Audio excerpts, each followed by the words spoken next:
Greetings, my friends. It's been a little while since I've come to you on a video, since we here at TFSX have been in the weeds or had our heads down, so to speak. You choose the metaphor. With our Transformations of Natural Foresight retreat only a few weeks away from now. We're super excited. But that is probably one of the reasons I did want to come to you on a video today, because I want to talk briefly about something that I think that could be very helpful, and I know it is for me. And I want to title this video, How to Overcome a Crisis. Sounds pretty insightful, doesn't it? And maybe you clicked on the video thinking, wow, I can't wait to hear the answer here. But the answer may surprise you. So for those out there who follow the work of TFSX, you know that we work with some of the biggest companies in the world. We have for the past 20 years.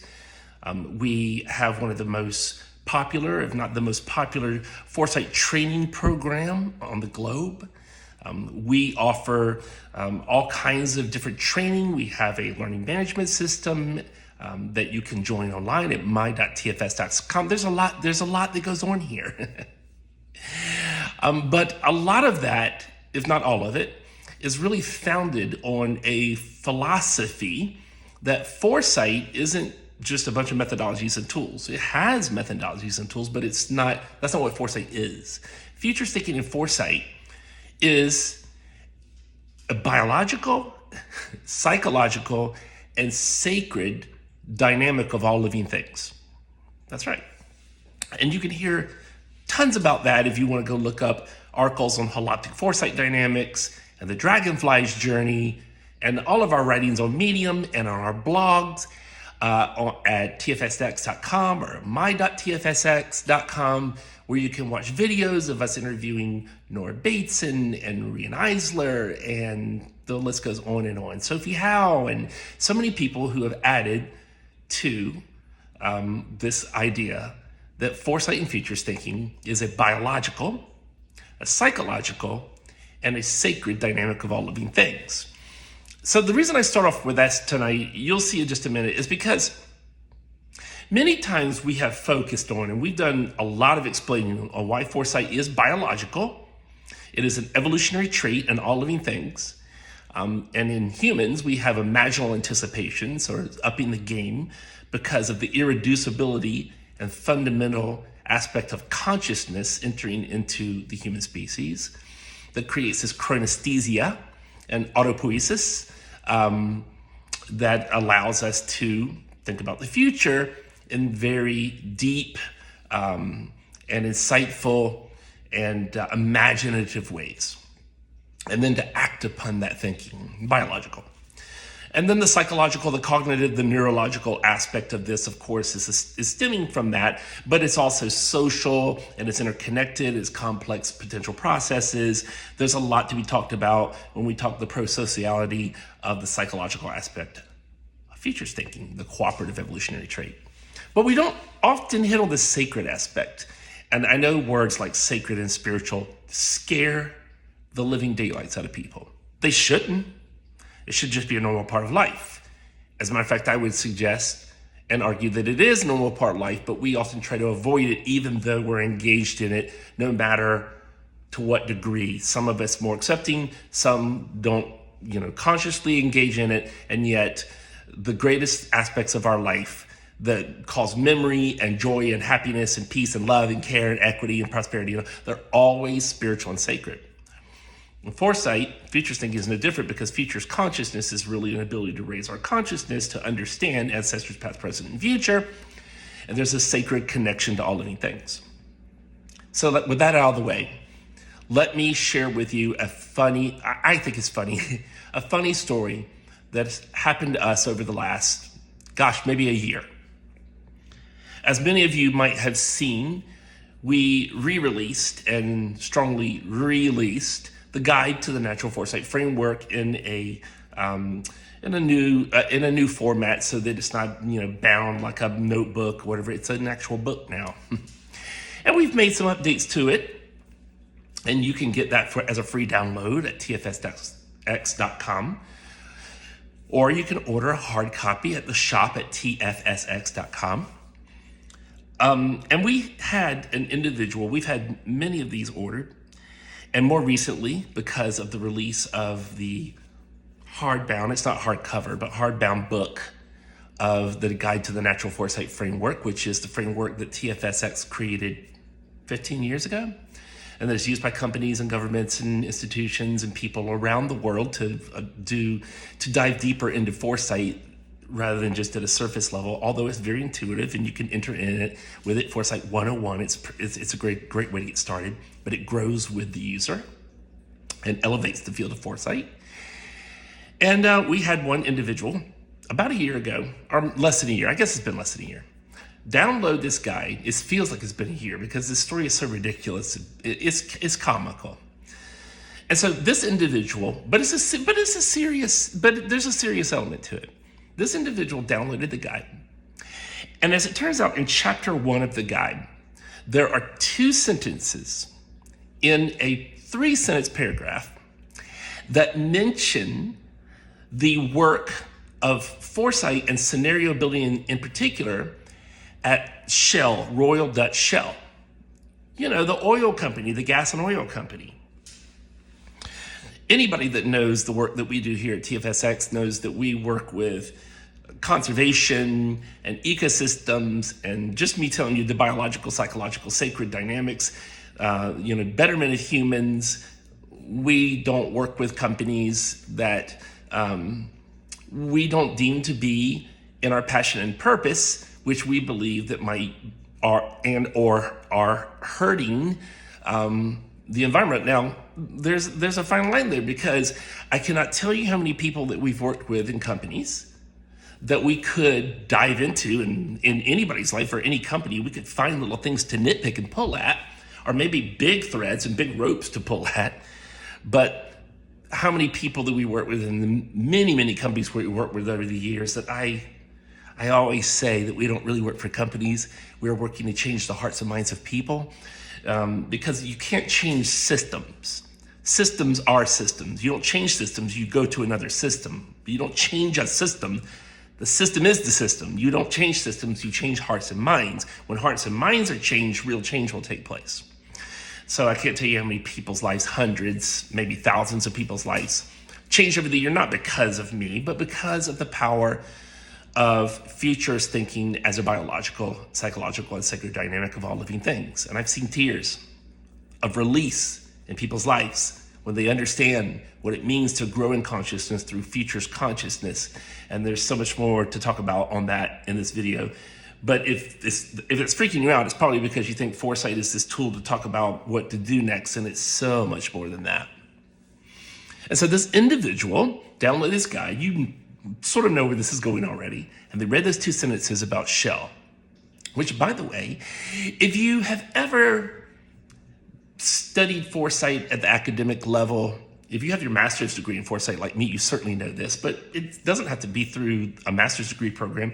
There's many publications, journal articles over the decades that have mentioned the work of Pierre Wack, one of the sort of godfathers of scenario building and foresight inside organizations, who worked with Shell in the late 60s and 70s and formulated what we know today as world building scenarios inside organizations.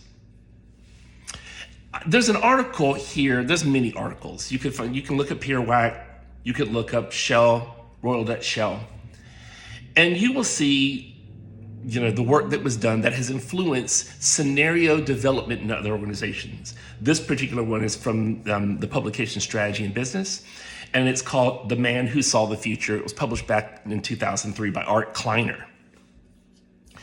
And so I'm just going to read just a tiny bit of this to you. It says, the observation is probably the most succinct description here, is of the practice of scenario planning. Scenario planning, the use of alternative stories about the future, many with improbable and dramatic twists to develop strategy, is one of the few management innovations to have actually been created in a corporate setting amid the real-life battle for profits. I hear everything that's being said here, but let's walk through this together. Pierre Wack, who died in 1997, was the leader of the Royal Dutch Shell Company, a group of companies' elite London-based scenario team.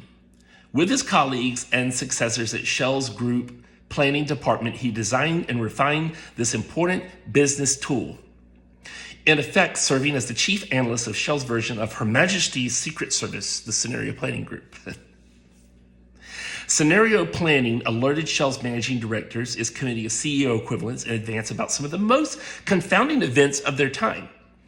The 73 energy crisis, the more severe price shock of 1979, the collapse of the oil market in 86, the fall of the Soviet Union, the rise of Muslim radicalism, and the increasing pressure on companies to address environmental and social problems.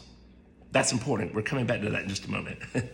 The method has since become widely popular outside Shell, not just in corporations, but in some governments. This is important too. In South Africa, for example, scenario planning played a major role in the peaceful transition from a system of apartheid to a stable, multiracial government. Hold on to that. That's going to be very important in just a moment. So that's all I really want to read from that article. Now let me go back to my story about the person who downloaded the guide and picked on these 2 sentences and said, oh my goodness, I cannot believe that somebody brand new to foresight and futures thinking, I find that you support the work of the Shell Oil Company in destroying the environment. And you are complicit in the work by putting those 2 sentences in here, which are historical facts about how foresight and futures and scenario planning first came to be in corporations. But forget that. You obviously are supporting Shell and, blah, blah, blah. And then wrote an email to the team at TFSX, probably to other people as well. As a matter of fact, I know they did because I'll tell you another part of the story. It's really funny. This individual wrote and said, I believe you and every foresight. This is exactly what they said. You and every single foresight company around the world should be tried in a Nuremberg-style trial and put to death for the destruction or the complicit destruction of our environment. Listen, let me say something very gentle and kind here. When you look at climate change, and it's not coming, it's here. I was just watching a video today of flooding in Connecticut, in a place that never floods, and like the buildings are flooding in Connecticut right now. Oh yeah, no, there's no climate change. Yeah, no, there is. It's real, it's a proven fact, it's settled. If somebody tells you it's a hoax, okay? So I understand when we look at climate change and other crises in the face like that, it's devastating.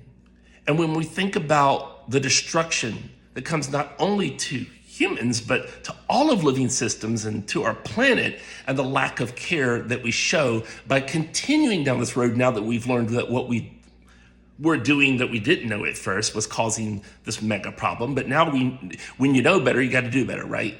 But we're not doing better because there's a lot of money and politics and stuff involved, and people don't want to do better. They want to hold on to the way things have been, no matter what the future might be, how it might unfold. I got it.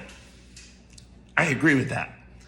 That doesn't get rid of the fact that there is a historical element to Pierre Wack's work and the scenario planning that was developed at Shell. As a matter of fact, remember the part of this sentence that I read to you that said that in South Africa, for example, scenarios were also used to overturn apartheid?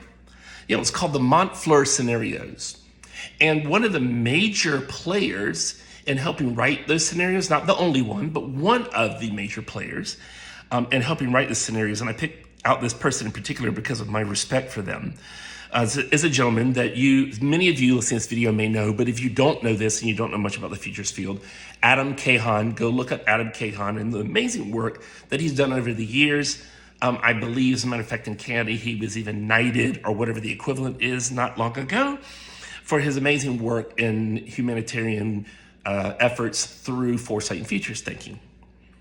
So at the time that Adam helped write scenarios at the Montfleur location in South Africa, where groups of disparate political and social enemies were gathered together at Montfleur, and for 2 weeks worked through foresight and scenario building, scenario planning using, guess what? The Shell model, because guess where Adam Cahan was working at the time? That's right, at Shell. And he writes, even in his new book that's not even out yet, but I've seen a draft of it already. And he says in chapter 1 of the book, I believe, he recounts, I'm working for Shell at the time. I go work on this. It helps me to see that I just don't want to continue working with Shell anymore. I want to move on it, and I want to do work that I feel personally for me is much more meaningful, and that I believe that many would agree, leaving a certain work behind because it's not helpful to solving our crises and moving on to work with futures that does solve our crises. I say all the time anyway, I don't know how you do foresight and futures thinking and not understand that it is helping us to dream of better futures, not just make more money for a corporation. Even if that's your first effort and you're like, oh, the CEOs want us to make more money and that's what they're aiming for, there's no way you can stay there, because if you dive into futures thinking for more than 2 days, you will say, oh my gosh, this is helping us to see better futures for humanity, living systems, and planet, and not just to use as another strategy tool or another data tool to make sure that my organization remains relevant. As a matter of fact, it will help your organization remain relevant if especially you understand that your organizations need to use futures thinking to transition out of our collapsing systems that are collapsing the world, organizations being part of that world, and move into more transformational futures. This is what I tell organizations all the time. There's something super profound about futures thinking in your organization. It's going to help you to break from one curve to another, breaking through to higher order transformation. But I digress. I said this video was all about how to overcome a crisis. And so this person who wants to try all of us in a Nuremberg style trial, their words, contacted the APF and said, I found an organization, TFSX, and several others, and I can show you the book that I want you, as the Association of Professional Futurists, to tell them that they have to change this book, or I want you to kick them out of the APF. And of course, I know intimately the people of the APF, but that's not the point. Even if I didn't, the APF responded to me and responded to them and said, look, I just want you to know this person's contacted us. We're just reaching out of, courtesy. And I was like, yeah, I know they did. And my friends there at the APF, said, we told this woman, what are you doing? This is not how you approach something like this, even if you believe it. And I've seen the two passages, I've seen the two sentences here, and they're not saying that they agree with this work. They're saying this is a historical fact in a chapter that's talking about the early days and the origins of futures thinking and foresight. Okay, so with all that said, let me, because I've already gone on for a little while here, but I hope you're hanging with me because the really good part is coming up now. Because I told you how to overcome a crisis. The way to overcome a crisis, let's say for instance, climate change. It'll come up again in just a moment. You're gonna be shocked by this, but it's not through data, and it's not through planning, and it's not through strategy, and it's certainly not through accusations and calls for Nuremberg style trials on people who are equally as much as you trying to make the world a better place for centuries and millennia to come for every single person alive today. Overcoming not just climate change, but other apartheids and genocides and inequality and racial inequality and women's rights, and the list goes on and on and on. If I left out an important one, don't worry, I'll get to some of them in just a minute. And so I just said to you that the way to overcome is not through data, it's not through strategy, it's not through planning. I know many of you watching this video are like, oh, but we have to take actual action or do something concrete. That's how we overcome. We look at the problem, we find the solution, we apply the solution to it. Let me remind you of something that Albert Einstein was quoted as saying. We cannot solve our problems with the same level of consciousness that created the problem. Einstein also had another famous saying that was attached to him, and that is that the definition of insanity is doing the same thing over and over again, expecting a different result. But I love the way, when you think about those two quotes, the first one being the most important, the one I really want to focus on, we can't solve our problems with the same level of consciousness that created them. Because what you'll do is, you're saying, here's a problem, here we are with a solution to the problem, but we're still inside the same system. You can't change systems. You can change hearts and minds, and then real change will take place. So I want to read to you something that I think is very powerful, that recently the media theorist Douglas Rushkoff has written in an article that he called "Love and Magic Are Our Best Hope."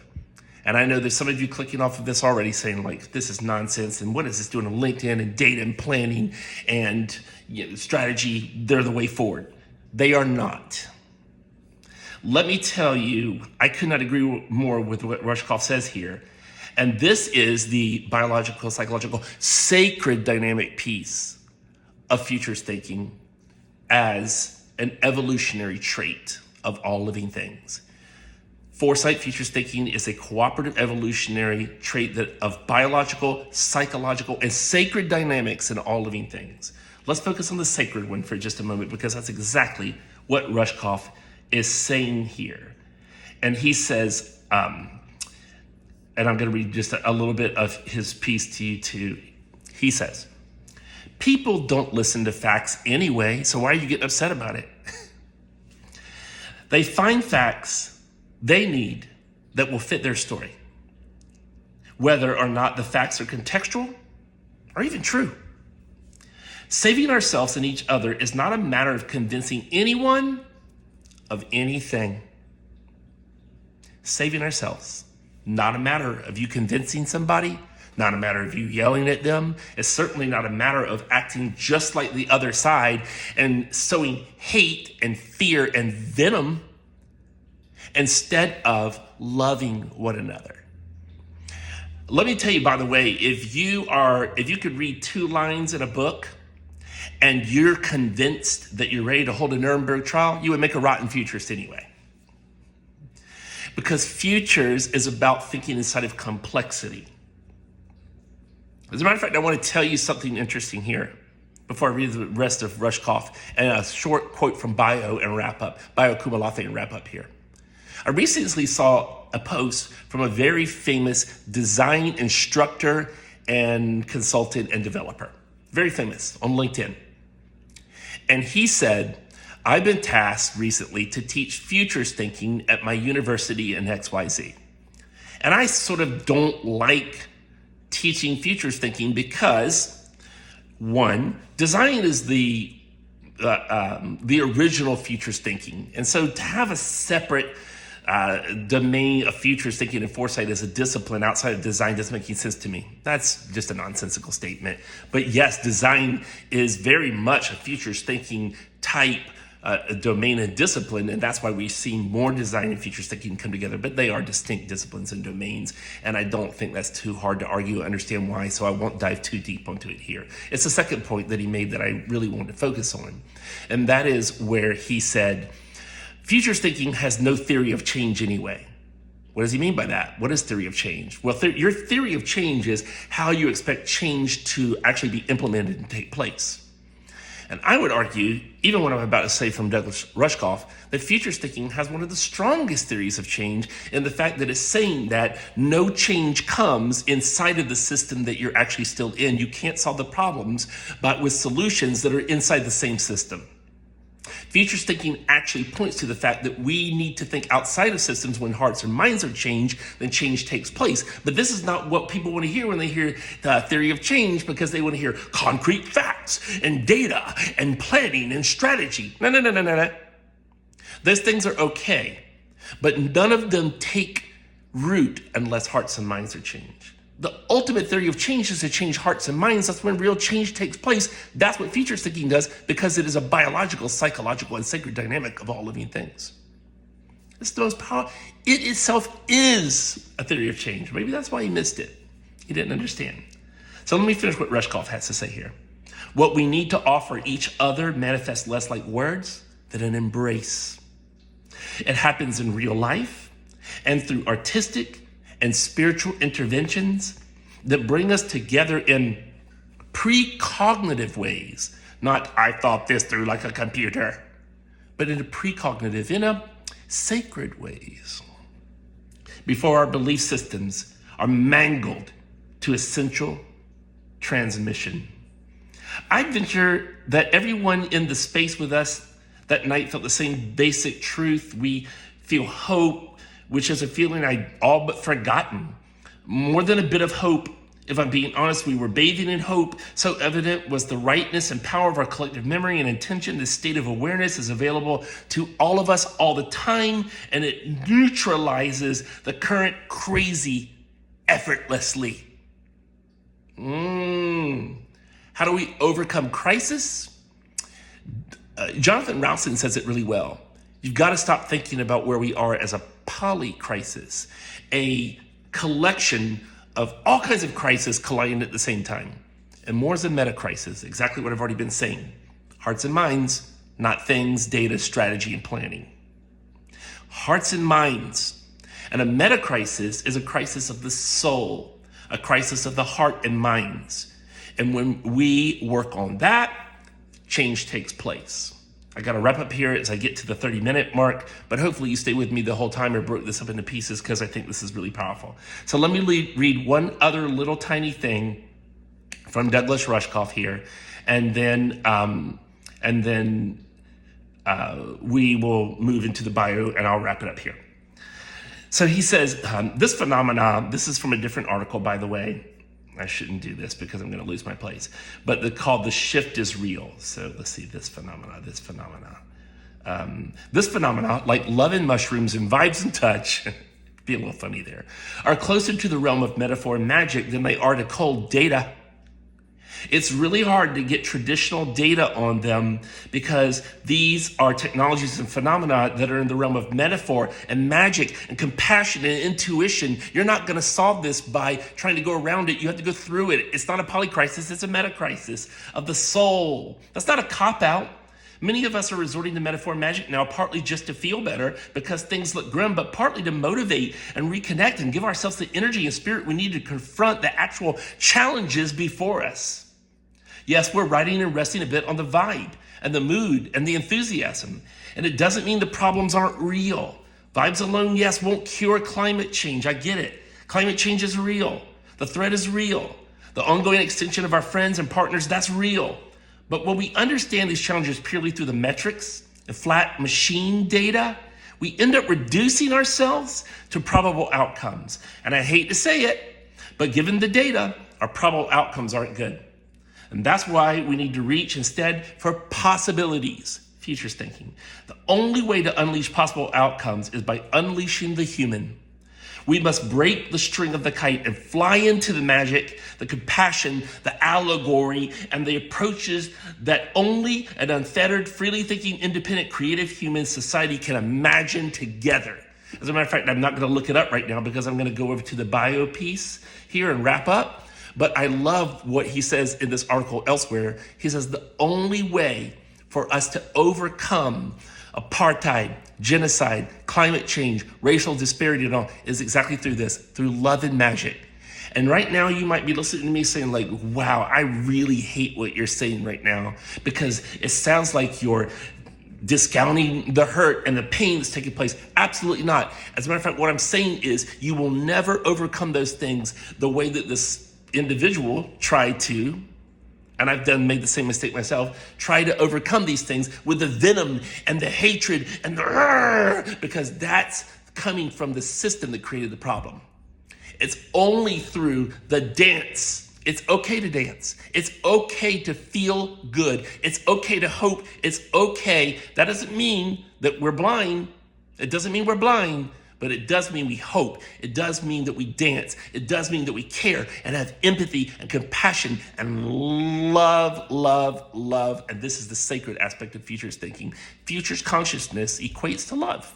Why? Because love is a futurist thinking word. I love, I keep loving, and my love will impact my life and those around me. That's futures. Let me read what Bayo Kumalafi just said because he has been on a bit of a retainer, so to speak, in the United States recently. He's usually elsewhere in the world. And he's about to host in the coming weeks a night of talks with Dougald Hine, who just finished his book, At Work in the Ruins, which speaks exactly to what I'm saying here. And my good friend, Dr. Marcus Bussey, talks about working in the ruins or getting past the ruins as well. So powerful. As a matter of fact, if you want to hear him talk about it, you can go watch our video, Foresight at the End of the World. At the end of one world, the beginning of another. But here's what Bio says, and I'll wrap up. One of the pulsating themes of Dougald Hine's new book, At Work in the Ruins, is the realization that it no longer makes sense to centralize conversations about our ecological predicament on climate change, or to look to science and technology alone for the solutions. What did I already just say?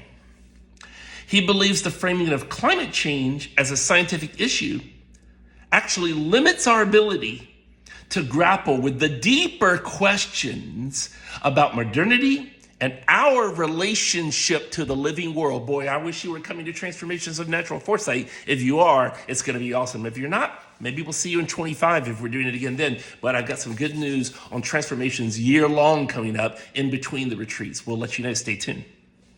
The framing logic of climate change reinscribes the logic of mastery.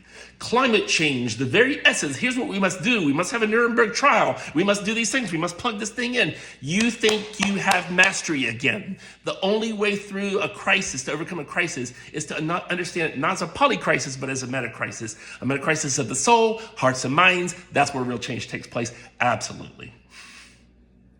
That's the power of futures thinking, friends. It really is. And the organizations are like, how do I get the ROI on this? And how do I understand? You don't.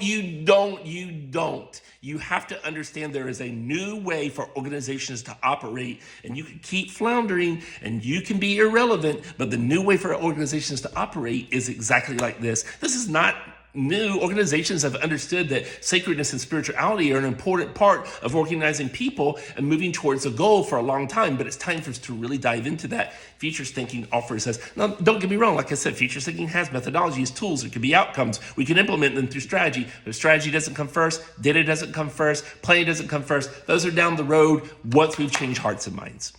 And you're not going to do it through those other things. It won't happen. You need something that's grounded in consciousness. You need something that's grounded in reality and living systems, futures thinking. Let me finish what he says here. The framing logic of climate change reinscribes a logic of mastery, the managerial logistics that is at the heart of the troubling relations marked by an anthropocentric gesture. Something else is at work. Something aesthetically cosmological, ecological, civilizational, mythological. Does it remind you of what Rushkoff was saying? And even theological. Something unspeakable. And in Dougald Hine's view, this is the end of the world as we know it. Oh my goodness. Welcome to the party, Bio and Dougald Hine. No, I'm just kidding. They're way ahead of me. Brilliant people. But we did, I just told you, we recently, with Sarah Owen at Futures Friends, did a piece. We had 7 great panelists on, including Dr. Marcus Bussey, Zan Chandler, Kosh Das, a whole bunch of great people on there, Thomas Klafka, called Foresight at the End of the World. Go listen to it. It's exactly what's being said here. And this was months ago. We did this months ago. Something unspeakable in Hine's view. This is the end of the world as we know it. Perhaps then the most profound vocation of our time is to cultivate new material, capabilities, and capacities for knowing the world differently. What is the last line that he just said there? The most profound vocation of our time is to cultivate new material capacities for knowing the world differently. That's foresight and futures thinking. I hope this has really encouraged and even blessed you. And I look forward to seeing you again really soon. Take care, my friends.